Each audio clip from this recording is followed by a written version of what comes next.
এই কাজটা করতে যে আমার কী পরিমাণ কষ্ট হয়েছে সেটা আমি আসলে বলে বোঝাতে পারবো না। এটা মূলত ছিল একটা কাস্টমাইজ পাঞ্জাবি, একটা ভাইয়ের অর্ডার ছিল। আর উনি যে পাঞ্জাবিটা আমাকে দিয়েছিলেন সেটা ছিল মেশিনের কাজ করা, মানে মেশিন এমব্রয়ডারি করা। তো মেশিনের কাজ আর হাতের কাজ আসলে কখনোই এক হবে না। আর যেহেতু কাস্টমাইজ করে নিয়েছিলেন, মানে ওই কাজটাও অ্যাকুরেট না, মানে উনি কাস্টমাইজ করে নিয়েছেন ডিজাইনটা দুই সাইডেই। তো আমি চেষ্টা করেছি যথাসাধ্য চেষ্টা, মানে ভালো করার এই কাজটা। আর আমি এখানে 4টা কালারের সুতা ইউজ করছি। একটা হচ্ছে লাল, আর একটা হচ্ছে আপনার কি বলে এটা ম্যাজেন্টা কালার, আর একটা হচ্ছে পেস্ট কালার সম্ভবত এটা, আর একটা হচ্ছে কুসুম কালার। 4টা কালারের সুতা ইউজ করছি। আর সুতাগুলো হচ্ছে ভয়েল সুতা ব্যবহার করছি আমি। যারা ভয়েল সুতাতে কাজ করতে চান সুতার দোকানে গেলে ভয়েল সুতা বললেই দিয়ে দিবে। আর অনেকের এলাকায় আবার এই সুতাটা ফেটি সুতা নামেও পরিচিত। তো আপনারা নিতে পারেন ফেটি সুতা বা লাচ্ছি সুতা, রেশমি সুতা, যে কোনো সুতা ইউজ করতে পারেন, কোনো সমস্যা হবে না। আর কাপড়টা নিয়েছি আমি আড়ং কটন, ফ্রেশ সাদা আড়ং কটনটা। আর এই যে সেলাইটা আমি দিচ্ছি এটা হচ্ছে গিট ভরাট সেলাই। তো ওটা যেহেতু মেশিনের কাজ ছিল, অনেক বেশি বসানো কাজ ছিল, তো আমি চেষ্টা করছি আসলে ওইভাবে করার। যদিও সম্পূর্ণ হবে না, তারপরেও চেষ্টা করছি আর কি।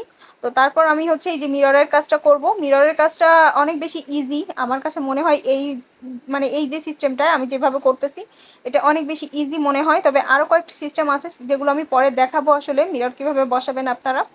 তো আমি আস্তে আস্তে করে এই যে মিররের কাজটা করে নিচ্ছি। আর নেক্সট যে কাজটা করব সেটা হচ্ছে ভরাট কাজ আর ক্রস কাজ, মানে মোট 4টা ধরনের সেলাই আর 4 ধরনের সুতা দিয়েই এই কাজটা আমি করতেছি। আর কাজটা করার পর কিন্তু আমার কাছে কাজটা অনেক বেশি সুন্দর লাগতেছিল, যেহেতু কালার কম্বিনেশন মানে এগুলো একদম লাইট কালার, তো অনেক বেশি ভালো লাগতেছিল আসলে এগুলো। তো আপনারা দেখতে থাকেন। আর এই পাঞ্জাবিটার ফাইনাল লুক কেমন হলো সেটাও আমি দেখিয়ে দিব শেষে, ভিডিওটার শেষে আমি দেখিয়ে দিব যে ফাইনাল লুকটা কেমন হলো। আর আপনারা অবশ্যই জানাবেন যে পাঞ্জাবিটার কাজটা আপনাদের কেমন লাগছে।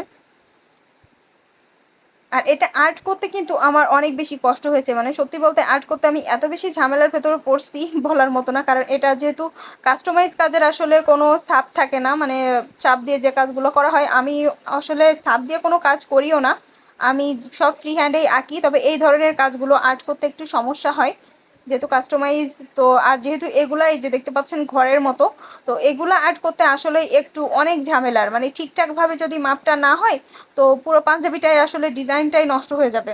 তো এই জন্য আঁকানোর সময় অবশ্যই অনেক সতর্কতা অবলম্বন করতে হবে।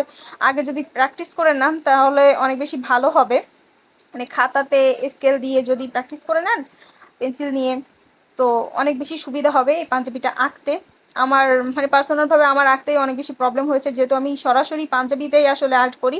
আমি আগে কখনো কোনো পেপারে বা কোথাও আর্ট করে নেই না, যে কোনো ডিজাইনে আমি সরাসরি আসলে আর্টটা করে নিই। তো সেই জন্যই আসলে আমার এই প্রবলেমটা হয়েছিল। তো আমি এখন যে সেলাইটা দিচ্ছি সেটা হচ্ছে ভরাট সেলাই। আর আপনারা দেখতে থাকুন এই ভিডিওটা, আর লাস্টে আমি দেখিয়ে দিব পাঞ্জাবির ফাইনাল লুকটা। আর এটা কিন্তু হাতাতেও কাজ থাকতেছে প্লাস কলারেও কাজ থাকবে।